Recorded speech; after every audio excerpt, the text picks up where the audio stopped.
자, 이번에 삼국시대 문학을 봅시다. 삼국시대. 자, 삼국시대 문학은 크게 기록문학, 구비문학 이게 공존하는 시기입니다. 자, 그러니까 과도기적 성격이라는 게 뭔 줄 아니?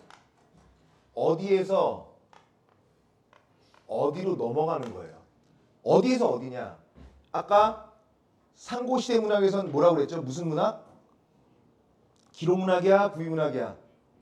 그래서 구비문학이 남아있는 상황에서 기록문학으로 넘어가는 그 과도기적인 걸 얘기하는 거. 과도기적인 거. 자, 봅시다. 삼국시대에는 요 문자 생활 본격적으로 정착 중요하다. 이거 중요해요. 이건 시험에 잘 나오는 부분이야. 그럼 이 문자가 한글일까요? 아니요. 얘들아, 삼국시대의 문화는 우리가 상상한 그 이상으로 발달한 문화예요. 뭘 중심으로 발달을 했느냐면 당연히 한반도가 이렇게 있죠. 가장 먼저 세워진 국가가 어느 국가야? 고구려, 백제, 신라 중에서 고구려가 먼저 세워집니다. 고구려. 그 다음에 백제가 만들어지고 신라가 가장 뭐 큰 차이는 안 나지만, 그러면 여기에는 뭐 어떤 나라가 있겠어? 당나라가 있겠지, 그렇지? 당나라의 문화는 또 역시 중국 대륙 역사에서 가장 문화적으로 융성했던 나라거든요. 그러니까 이 훌륭했던 중국의 여러 문화, 어떤 문자, 어떤 행정 시스템 이런 모든 것들이 고구려로 넘어오겠죠. 그러면 백제나 신라 또한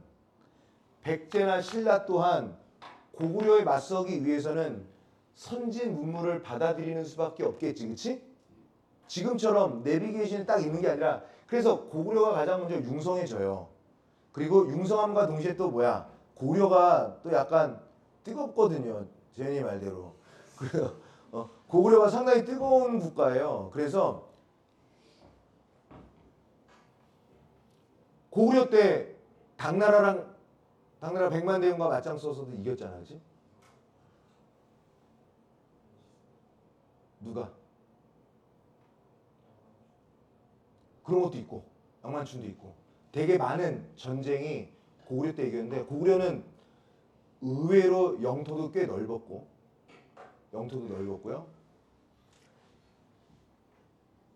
서로 싸우면서 문화 교류를 하면서도 고구려 문화가 발달했죠. 그래서 고구려 문학은요, 당나라 때 한시가 많이 들어와요. 한시.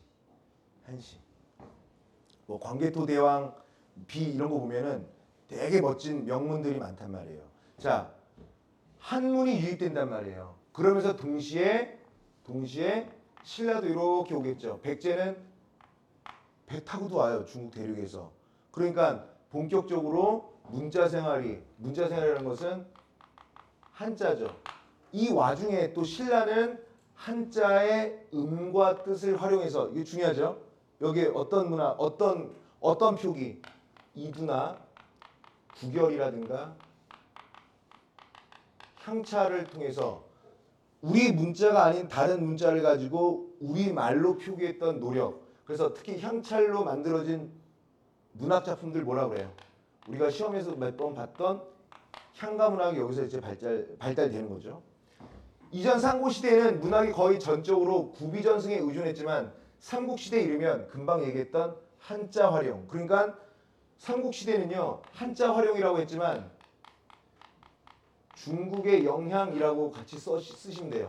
중국의 영향으로 인해서 기록이 본격적으로 시작된다.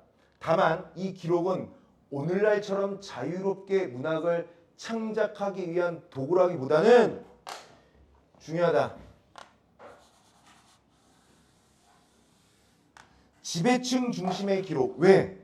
지배층만이 한자라는 문자를 사용하고 쓰고 배우고 그거를 가지고 국가를 이끌었기 때문에 한자라는, 중국에서 넘어온 한자라는 문자는 지배층이에요. 그러니까 이 여기에서는요 지배층 중심, 그러니까 삼국시대에는 고구려든 백제든 신라든 간에 문학작품이 있다 손치더라도 그거는 서민들, 백성들을 중심으로 한 문학은 아니었겠죠. 지배층을 중심으로 한 문학, 귀족적이고 그 다음에 뭐 이렇게 정치적이고 왕을 찬양하는 그런 거 위주겠죠. 그렇지 않을까? 응, 그래요. 그래서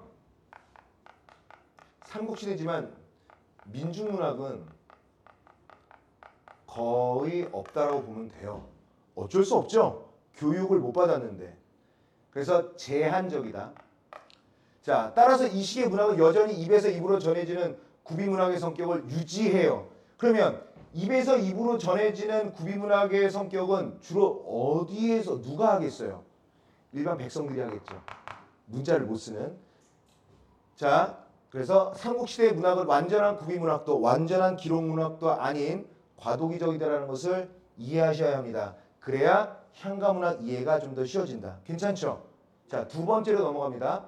삼국시대 문학은 자 본격적으로 국가에 대한 개념이 정착된 시기가 상고시대에는 뭐 고조선 뭐 이 정도잖아요. 그렇지? 근데 본격적으로 국가라고 한다면 삼국시대의 고구려, 백제, 신라를 얘기하는 거예요. 그래서 각 국가가 우리 백제는, 우리 고구려는, 우리 신라는 하려면 그 우리 고구려, 백제, 신라의 건국과 관련한 신성스러운 이야기가 있으면 좋잖아. 그래서 건국 신화를 중심으로 국가 정체성을 형성했습니다. 자, 삼국시대 문학에서 가장 중요한 갈래는 건국신화예요. 자, 그래서 고려, 백제, 신라 모두 각기 자신의 건국신화를 가지고 있고요. 이 신화들은 단순한 누가 그래서 뭐 하늘에 뭘 받아서 뭐 영향을 받아서 국가를 이루고 행복하게 잘 살았답니다 라는 내용 전달 이상의 의미야. 왜? 백제는 백제대로, 신라는 신라대로, 고구려는 고구려대로 우리는 어떻게 시작되었는가를 설명하는 동시에 왜 우리는 정당한 존재인가. 그래서 이것 또한 국가 정체성 형성에다 뭐라고 하냐면요, 정당성을 확보하려는 노력, 이렇게 꼭 메모를 하시면 좋습니다. 예를 들어 시조가 하늘에서 내려왔다거나 무슨 뭐 시조가 아래에서 깨어났다거나 뭐 이런 것들 있잖아요. 이거는 그 조상의 우리가 후손이다. 그래서 우리는 훌륭한 민족이다, 훌륭한 백성이다, 이런 특별한 존재라는 인식을 형성합니다. 따라서 삼국시대 문학에서 건국신화는 단순한 전설이 아니라 국가의 정체성과 그 권위를 구성하는 핵심 이데올로기적 장치로 이해해야 합니다. 괜찮아? 괜찮죠? 자, 세 번째. 삼국시대 문학은요, 이거는 오늘 한 것 중에 가장 중요하죠. 집단적 세계관에서 집단 또는 공동체 세계관에서 개인의 정서, 난 누구를 좋아해, 난 누구를 사랑해, 이런 마음 있죠. 개인의 마음이 처음으로 전해지는 시기가 바로 삼국시대이고요. 고구려 제2대 왕 유리왕이 부른 노래 최초의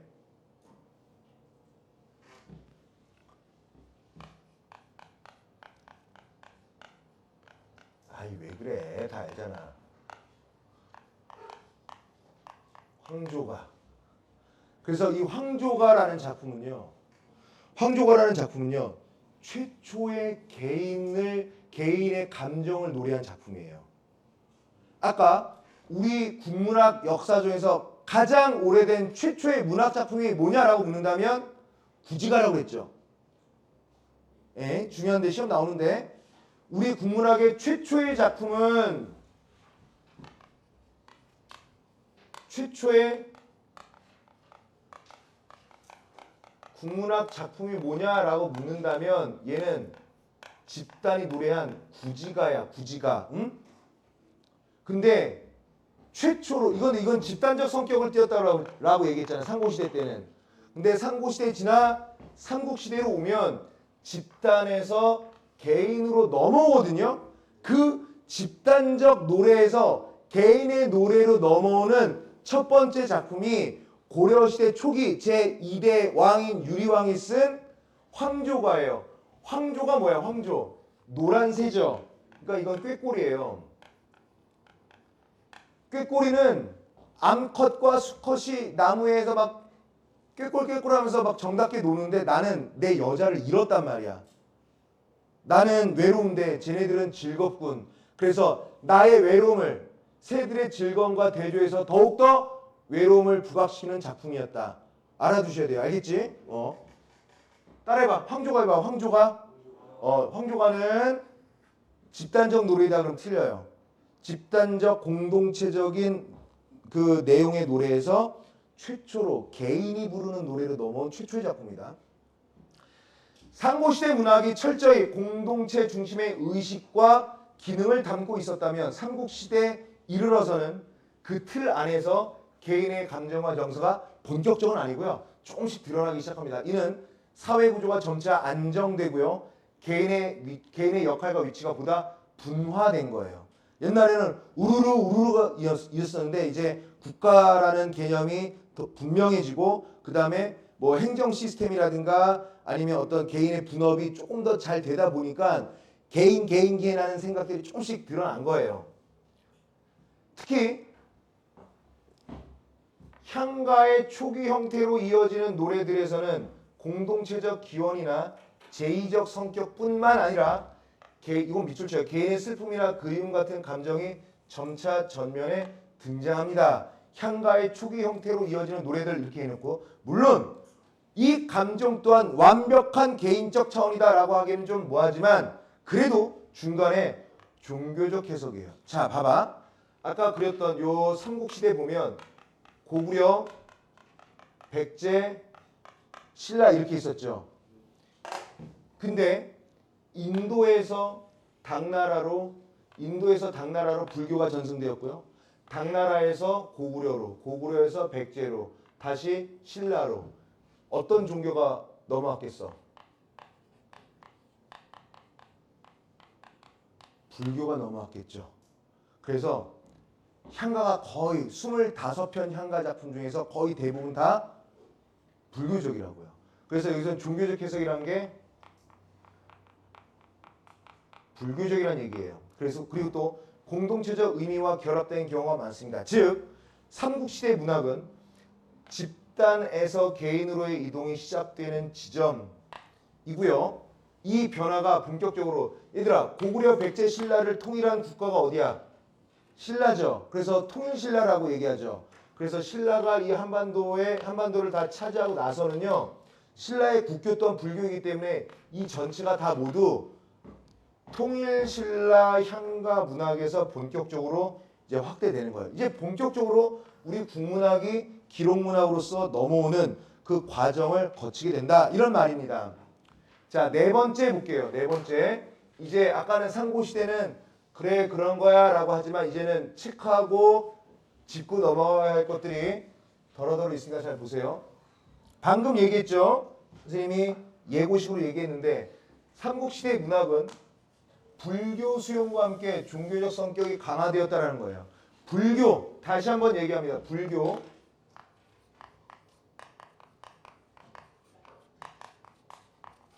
불교적이다. 자, 중국으로부터 당나라로부터 들어온 불교. 그래서 종교적이나 사상적 성격이 점차 더 강화되는데요. 삼국시대 중요한 역사적 사건 중에 불교의 수용이야. 이거는 너희들 역사 시간, 한국사 시간에도 배웠을 건데 불교는 단순한 종교가 아니야. 누굴 믿고 안 믿고의 그런 종교는 아니지 않니? 되게 그 세계관이 되게 뭐라 그럴까? 깊고 넓고 오묘하고 심오하고 하단 말이야. 그래서 세계를 이해하는 방식, 그 다음에 인간의 삶을 바라보는 관점. 그러니까 사람은 죽으면 썩는 게 아니라 사람은 죽으면 다시 환생한다라는 불교의 대표적인 사상인 윤회 사상 이런 것까지 이해하면 될 겁니다. 그래서 이 종교적 사상이 문학에 깊이 영향을 미친다라는 내용이에요. 자, 기존의 신화적 세계관이 자연과 신의 관계를 중심으로 했다면 불교는 삶과 죽음, 윤회, 해탈과 같은 보다 더 철학적인 문제를 다루기도 합니다. 자, 그러면 앞서 배운 상고시대를 볼게요. 상고시대에는요, 여기서 뭐라고 했어요? 자연, 그리고 신, 그거를 인간과 연결시켰다면 삼국시대는요, 물론 자연, 신을 언급하지 않은 건 아닌데 그래도 뭔가 불교라는 것으로 인해서 인간, 단순히 인간으로 연결되는 게 아니라 인간의 삶과 죽음, 윤회 사상이라든가 해탈이라든가 이런, 즉 어떤 문제를 더 다뤄요? 철학적 문제를 더 깊게 탐구하게 합니다. 그러다 보니까 인간 세상에서 사는 인간의 괴로움, 그 다음에 걱정거리, 그리고 고통, 시련, 이런 것들을 불교라는 종교의 구원적 성격, 그러니까 종교를 통해서 이 인간 삶의 괴로움을 극복하려고 노력했던 작품들이 계속 나타난다.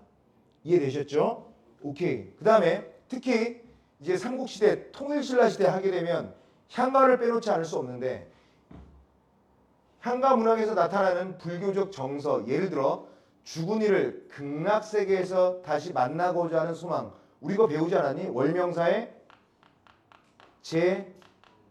제망매가, 이거 우리 배웠잖아요, 그렇지? 이런 것들은 삼국시대 불교 수용의 직접적인 결과로 이해할 수 있고요. 따라서 삼국시대 문학은요, 신화적 사고 위에 종교적 사유가 덧붙여지는 전환기적. 그러면 되게 중요하네. 우리가 여기서 짚고 넘어가야 할 게 있네요. 두 가지를 짚고 넘어가야 하는데,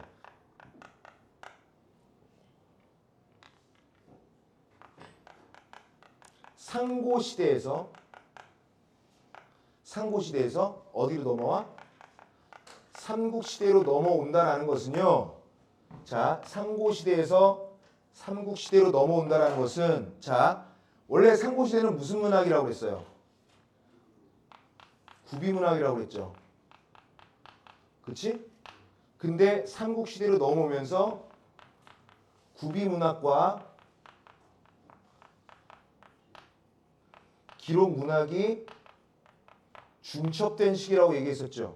하나 더, 상고시대에는 어떤 거라고 그랬어요? 그냥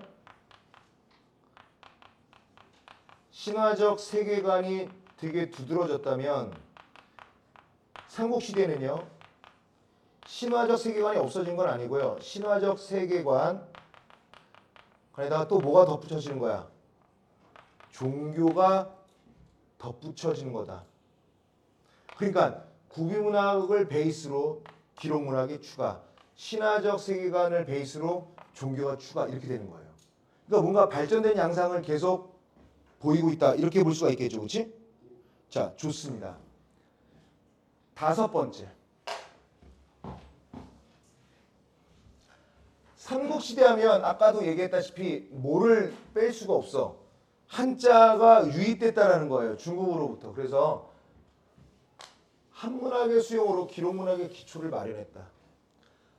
중국에 한문이 없었더라면 기록문학으로서의 한국문학은 더욱더 이렇게 남아있는 것이 많이 없지 않았을까라고 추측도 해볼 수가 있죠. 한문학의 수용이라는 건 되게 중요합니다. 한문학. 삼국시대 문학은 한문학의 수용을 통해서 기록문학의 베이스, 기반을 형성한다라고 얘기할 수 있어요. 자, 삼국시대에는 중국과의 교류를 가지고 한자가 본격적으로 유입되었다. 한반도가 이렇게 있으면 일로 이렇게 한자 문화가 그래서 누가 가장 먼저 받았겠니? 한자를 고구려가 먼저 받았어요. 그래서 처음에는 고구려 문학이 되게 훌륭합니다. 근데 형식이 한시 중국 형식을 그대로 따른 거죠. 자, 그 다음에 이는 문학이 구비전승에서 벗어나 문자로 고정될 수 있다는 기반, 밑줄. 이제 변주되는 것이 아니라 빼박 문자로 기록했기 때문에 빼박 이렇게 된다는 거예요. 다만 아까도 얘기했죠. 한문학을 일반 민중들이 한문을 다 쓰진 않았거든요. 주로 누가 썼어? 지배층이 썼다라고 얘기했잖아요. 그러니까 이 삼국시대 문학은 그렇게 민중을 위한 민중의 마음을 노래한 게 아니라 정치적이고 그 다음에 국가적이고 그 다음에 종교적이고 그러잖아요. 옛날에는 불교가 귀족 종교였잖아요. 그래서 이게 어디까지 넘어가? 삼국시대의 이 불교의 위세가 삼국시대를 넘어 고려까지 가죠. 근데 그렇게 천 몇백 년을 이렇게 쭉 끌고 오니까 불교도 역시 나중엔 부패하기 마련이죠. 그래서 불교의 부패를 기치로 내세워서 불교가 이 나라를 다 망친다 해서 들고 일어난 게 태조 이성계잖아요. 그래서 조선 건국과 더불어서 숭유억불 정책, 유교 성리학을 숭상하고 불교를 억제하려는 정책을 펴는 겁니다. 자, 그래서 지배층의 교양과 정치적 필요에 의해 형성된 문학이었고요. 따라서 내용 또한 역사를 기록하려고 한다거나 아니면 외교 분석을 하거나 아니면 누군가를 찬양한다라거나 비문 이런 자 요거 별표 쳐야 돼요. 삼국시대 문학은요. 그래도 공적인 성격이 강하다. 공적인 성격이 강하니까 개인적인 거를 노래하는 게 전혀 없다는 아니죠. 다시 한번 빨리 얘기해 봐봐. 최초의 개인 서정, 감정을 노래한 작품이 뭐라고요? 유리왕의 황조가. 그건 있어요. 자, 그 다음에 그럼에도 불구하고 이 한문학의 수용은 이후에 그러니까 한국 문학이 문자로 기록되고 발전할 수 있는 중요한 토대를 마련했다는 점에서 삼국시대 문학은 되게 중요하다. 공적인 성격이 강하다. 기록으로서의 토대를 마련했다. 그러나 그 문학은 대부분 지배층이 주로 쓰고 사용하고 향유했다. 이런 내용이에요. 자, 6번째 갑니다. 아무래도 삼국시대에는 한반도 안에서도 이미 고구려, 백제, 신라, 가야도 있었고 다른 소국들도 있었긴 있었는데 어쨌든 그런 걸로 봤을 때는 국가 간의 개념이 좀 필요했겠죠. 그럼 각 국가의 영웅들이 좀 필요했겠죠. 그래서 영웅서사를 통해서 집단의 이상을 형성화했다. 영웅서사. 서사라는 건 아까 뭐라고 그랬어? 내러티브, 이야기. 영웅 스토리가 필요했다. 그래서 공동체 이상과 가치관을 구체화하고 실질적으로 그것을 전승하려고 했죠. 그래서 삼국시대 신화 그리고 전설 그리고 다양한 여러 이야기들은 모두 대부분 히어로가 나오는데요. 영웅은 단순히 공부 잘하거나 싸움을 잘하거나 말을 잘 타거나 활을 잘 쏘거나 이 정도의 수준이 아니야. 공부도 잘하고 암기력도 좋고 힘도 세고 그 다음에 능력도 좋고 지혜도 출중하고 전략도 뛰어났는데 이거는 단순히 그 인물을 띄워주기 위한 것이 아니라 그러한 존재가 우리 국가의 영웅이어야만 한다는 공동체의 이상이 반영된 문학이다. 이렇게 얘기할 수 있는 거죠. 그래서 예를 들어 신성한 출생 아래에서 태어났어요. 말이 되냐? 우리 애는 우리 영웅은요 태어나자마자 기저귀도 안 차는데 막 활 쏘고 그래요. 막 이런단 말이야. 아니면 이 어려움을 딛고 일어났어요. 그 영웅을 중심으로 우리 국가가 세워진 거죠. 이런 서사 구조는 단순하게 재밌군이라는 흥미거리 위주의 내용 전개가 아니라 이런 사람이 이런 영웅만이 우리 국가의 상징이어야 하지 않겠느냐라는 이런 메시지를 담고 있다는 거죠. 이러한 영웅서사는 공동체 구성원들한테 똑같은 가치관을 함께 공유하게 하고요. 그것 때문에 뭐야 너 조상이 누구야? 우리 조상도 아래에서 태어났는데 야 우리는 하나야. 이런 식이라고요. 옛날에 중등부증 그런 거 없잖아. 야 너 누구야? 너 딴 나라 놈 아니야? 무슨 소리야? 우리 조상은 우리 왕은 아래에서 태어났는데 우리인데? 박씨? 그래 막 이렇게 한다고요. 역시 우리는 하나의 집단의 결속 강화.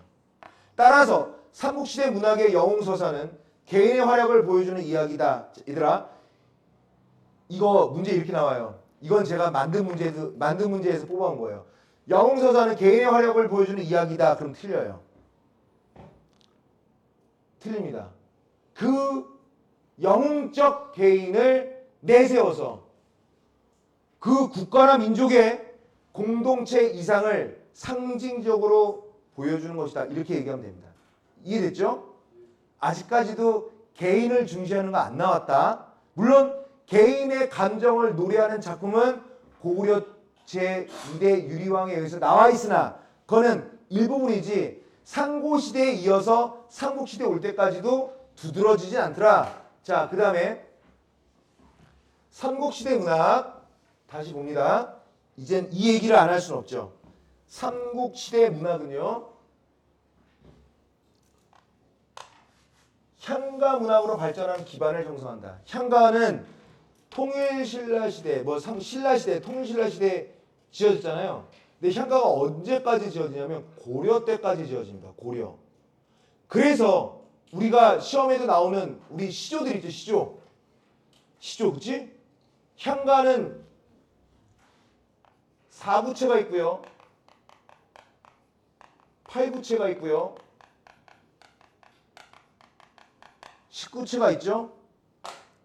완벽하게 맞아떨어지진 않지만 이렇게 4구체에서 8구체, 8구체에서 19체로 가면서 향가의 분량이 늘어남과 동시에 향가가 발전하는 과정이에요. 그러니까 19체가 향가의 마지막 버전이겠죠. 19체는 하나, 둘, 셋, 넷, 다섯, 여섯, 일곱, 여덟, 아홉, 열에서 아홉 번째 구에 뭐가 있어요? 라는 뭐가 있었어? 낙구가 있었지. 그래서 이 낙구가 있는 아홉행, 그러니까 구행과 십행을 시조의 종장으로 우리가 파악하고요. 얘를 초장, 중장. 그래서 이 19체 향가가 나중에 뭐가 되냐면 시조의 기원이 되는 거예요. 향가는 시조의 기원이다라고 보는 설이 지배적이란 말이야. 이거 시험에 나온다고요. 시험에 나와. 자, 그 다음에 또 볼게요.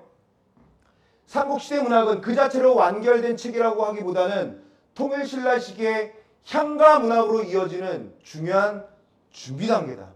이 시기에 형성된 종교적 정서라든가 개인 감정의 표현 가능성, 향가 문학이 있었기에 그 집단적 성격의 문학 작품이 슬슬 개인의 감정을 노래하는 버전으로 오더라. 그래서 언어적 형식의 발전 이런 것들이 향가 문학에서 본격적으로 꼽히게 된다 이런 얘기죠. 특히 향가의 경우에는 삼국시대에 축적된 구비전통 플러스 불교적 사상 플러스 문자 사용의 경험이 이제 결합되는 거예요. 그래서 이러한 문학의 꽃을 본격적으로 피울 수 있는 시기가 왔다 이런 내용이죠. 삼국시대 문학은 단절된 과거가 아니라 상고시대에서 삼국시대, 고구려 백제 신라에서 통일신라 시대 그리고 다음 시간에 배울 고려로 넘어오면서 계속 누적되는 거예요. 그래서 연속적 흐름이에요. 한국 문학은 상고시대 때부터 지금까지 단절된 시기는 없었고요. 계속 이어지는 과정을 밟습니다. 그래서 삼국시대 문학과 관련한 정리하고 고려시대 문학부터는 다음 시간에 할게요. 고려시대 때부터는 좀 길어서. 자, 삼국시대 문학은요. 자, 구비문학과 기록문학이 공존한다. 그리고 구비문학과 기록문학이 공존하는 과도기적 단계이다. 그 다음에요. 건국신화를 중심이다. 이거하고 국가가 왜 있는지 우리는 그 국가의 구성원이다라는 정체성 형성 및 강화 이런 거고요. 그리고 빼놓을 수 없는 중요한 거 불교의 수용, 한문학의 도입. 그래서 단순하게 신화적인 것에만 머무르는 것이 아니라 불교 철학 등등의 종교 철학이 가미됩니다. 그래서 더 깊어지고 더 심오해지죠. 그 다음에 집단 중심의 세계관 속에서도 슬슬 개인적 정서가 드러나기 시작하죠. 또 영웅서사를 통해서 공동체의 이상을 형상화하고요. 이후에 향가문학으로 발전하는 토대를 형성했다. 요거 중요하죠. 괜찮을까? 그래요. 다음 시간이 내일은 이제 13페이지에서부터 있는 고려시대, 그 다음에 조선 전기, 조선 후기에서 이것과 관련한 시험 범위를 다 종료할 거고요. 시간이 나면 선생님이 수업하고 선생님이 만든 문제로 예상 문제를 가지고 한번 또 해볼 거예요. 알겠지? 네, 그렇습니다. 내일 준이 올 수 있어? 그래? 그래도 올 수 있으면 오고 못 오면은 이 흐름 속에서 쭉 수업 계속 영상으로 보면 돼요. 알겠지? 자, 고생하셨습니다.